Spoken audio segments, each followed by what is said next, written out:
പ്രധാനമന്ത്രി പദം ലക്ഷ്യം വെച്ച് മുലായം സിംഗ് യാദവും തെരഞ്ഞെടുപ്പ് ഗോദയിലേക്ക് മെയിൻപുരി ലോക്സഭാ മണ്ഡലത്തിൽ നിന്ന് മത്സരിക്കാനാണ് തീരുമാനം. എന്നാൽ മുലായത്തിന്റെ സഹോദരൻ ശിവപാൽ യാദവ് മെയിൻപുരിയിൽ നിന്ന് മത്സരിച്ചേക്കുമെന്ന അഭ്യൂഹങ്ങളും ശക്തമാണ്.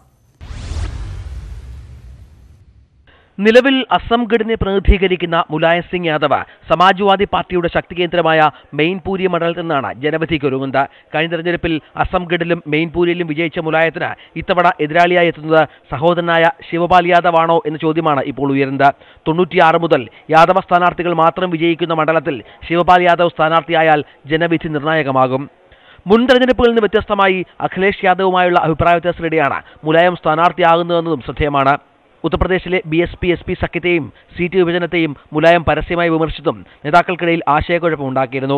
പാർലമെന്റ് സമ്മേളനത്തിന്റെ അവസാന ദിവസം നരേന്ദ്രമോദി വീണ്ടും അധികാരത്തിലെത്തട്ടെ എന്ന് ആശംസിച്ചതും പാർട്ടിക്കുള്ളിൽ ചർച്ചയായി. അഖിലേഷ് യാദവുമായുള്ള രാഷ്ട്രീയ ഭിന്നതകളെ തുടർന്ന് ചിറ്റപ്പൻ ശിവലാൽ യാദവ് പാർട്ടി വിട്ടതിന് ശേഷം സജീവ രാഷ്ട്രീയത്തിൽ നിന്ന് അകന്നുനിന്ന മുലായം ഒരിക്കൽ കൂടി തെരഞ്ഞെടുപ്പ് ഗോദയിലിറങ്ങുകയാണ്. വിശാല പ്രതിപക്ഷ സഖ്യധാരണകൾ യാഥാർത്ഥ്യമായാൽ പ്രധാനമന്ത്രി മോഹം മുന്നോട്ട് വെക്കണമെന്ന ലക്ഷ്യത്തോടെ. Election desk, News 18.